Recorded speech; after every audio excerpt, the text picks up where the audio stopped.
Hello, everybody, and welcome back. I'm Don Arleth, and now it's time for World Talks.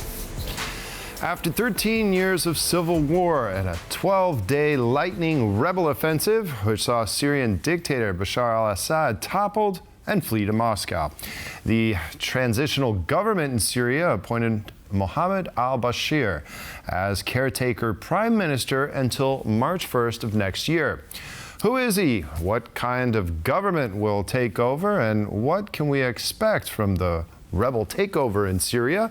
Joining me now here to discuss is Łukasz Fyderek, head of the Institute of the Middle and Far East at Jagiellonian University. Hello, sir, and thank you for joining us tonight. Hello, good evening. Now, first of all, what is it that we know about Mohamed al-Bashir? He seems to be a figure sort of out of nowhere. So what do we know about him at this point?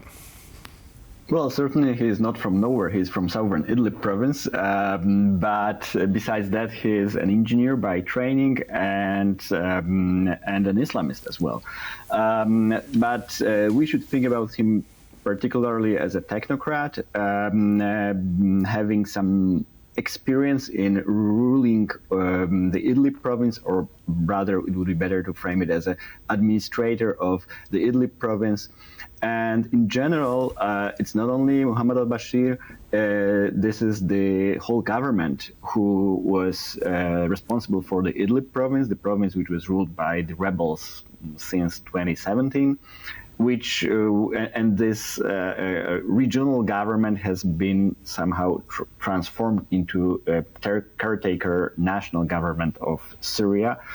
There are some portfolios vacant, some important portfolios such as foreign minister or minister of defense, but all of the others ministers in that government are the same ministers which were ruling Idlib province. Hence, it gives us some idea about who are they and what were their previous achievements.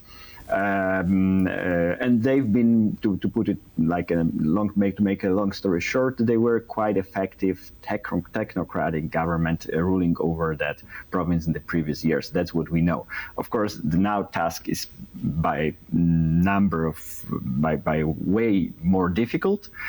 And we'll see how this technocratic Islamist government will tackle the challenges ahead of Syria. Right now, looking at the diplomatic posts, we saw the new flag raised over the Moscow embassy. I would imagine with things moving so quickly on the ground, things probably at diplomatic posts around the world didn't move quite so quickly. So what happens to the diplomatic staff in those posts? And what happens with the charge d'affaires or the ambassadors that they appoint? Up until today, there were no signals regarding the diplomatic staff. The post of Minister of Foreign Affairs is still vacant in that new government, so it will take probably a couple of more days before the new government will decide how to manage the external affairs of New Syria.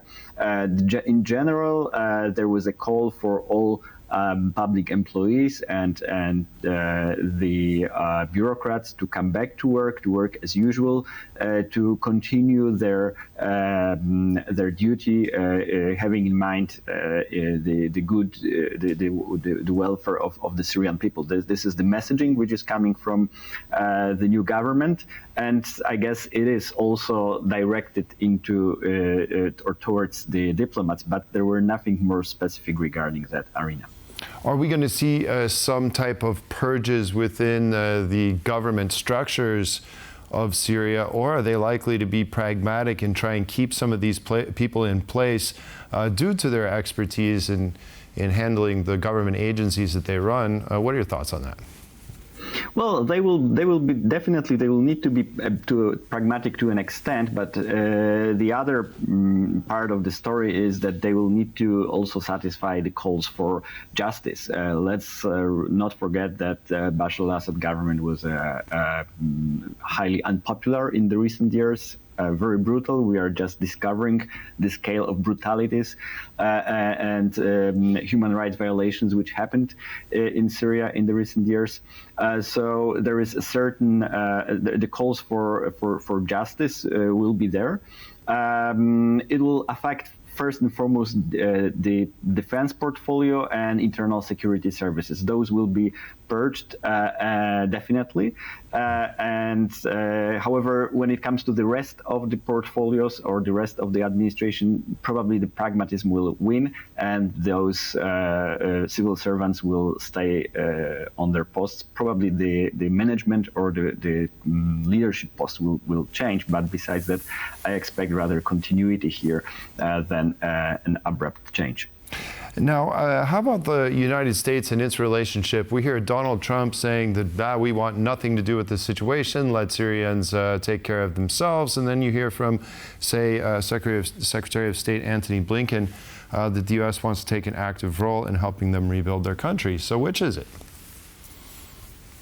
Well, you see, I think that there are two conflicting impulses here, and these were quite visible also during the first term of President Donald Trump. Namely, one impulse is that, well, Syria is really far away country with which is not that relevant for the U.S. The other thing is that Syria is in the center of a very unstable region, and it affects.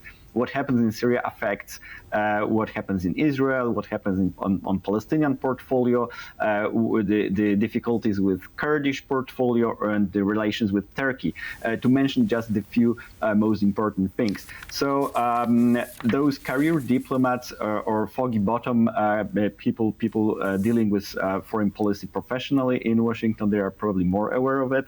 On the other hand, there is that tendency of President Donald Trump and his staff to disengage from difficult political, let's say, circumstances in the Middle East.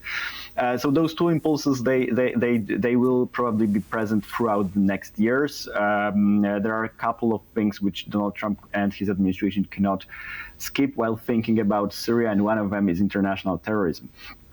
U.S. presence in Syria, because U.S. has two major military outposts in desert or in the eastern part of the country, has been designed in order to project American power against international terrorism. So it is that minimum level which I think will be preserved in the coming years, since I don't think that United States of America may somehow skip that important aspect of what will be happening in Syria in the coming years. And the challenge or the possible challenge of having, let's say, having some jihadi networks growing in Syria is in the coming months and years probably as significant or as serious as it was a couple of years ago. Right. Well, what happens now to the remnants of ISIS that haven't been engaged in or taken out? Some say that Russians actually provided them somewhat an umbrella. Now, can some of those elements find their way into this new Syrian government, if you will? Well, absolutely. That's the challenge. I don't think that the government here is susceptible to the ISIS coming, because let's not forget that the Islamists who are in charge of Syria right now were very on the other side of the barricade, if you will, fighting with the ISIS. But these are so I don't think that they have inroads to the government. But the challenge here is that the government itself is pretty weak. We are going to see a number of challenges ahead of that government, and the government which has been formed today may be at some point overrun by other factors and by the other forces. When we look at the map of Syria, ISIS cells are particularly active in the eastern part, which is less inhabited. They are having that sort of guerrilla forces in Great Syrian Desert. Those territories are peripheral from a Damascus perspective, and that is where these international jihadi networks may flourish. provided that the new Syrian state won't be able to quickly consolidate its power in a form of a proper governance, proper, let's say, credible, non-sectarian or inclusive governance. And to form that kind of governance, it's a huge challenge, and probably the international community should be of some help. But it'll be a challenge also for European Union and the other actors such as the UN. So certainly potential for a huge power vacuum there. Refugees, we've seen millions of Syrians flee abroad, many to Turkey, a lot to the European Union. What happens now with them? Can they return home? Will they be enticed to return home now that Bashar al-Assad is gone? Well, there's certainly a huge enthusiasm among some Syrian diaspora living abroad. But let's take a look at the huge challenge which is ahead. We are talking about a country where half of the population has been displaced. This is a humanitarian challenge unheard of in the modern days, right? So we have out of 24 million Syrians, around 12 million people were displaced people. Half of them internally, and half of them became displaced towards the other countries or in the other countries. And the relief that Bashar al-Assad is gone is huge among Syrians. The enthusiasm towards a new future is here as well, but there are a lot of question marks about the future. And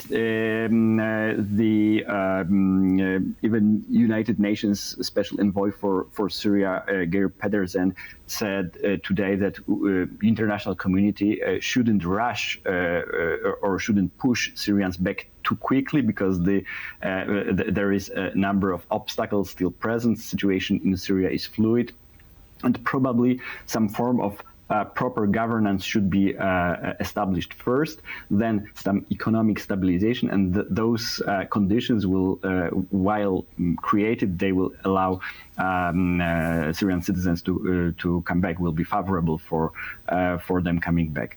And then there is one more external factor, or two more external factors, namely the position of the other two neighboring countries towards Syria. Because even as we speak today, Syria was bombarded by Israeli forces and by the Turkish forces, which doesn't help definitely when you think about stabilizing situation and building credible governance structures in Damascus. Yeah, and with the decimated infrastructure as well, I think allowing people to come home early, definitely not quite on the table yet.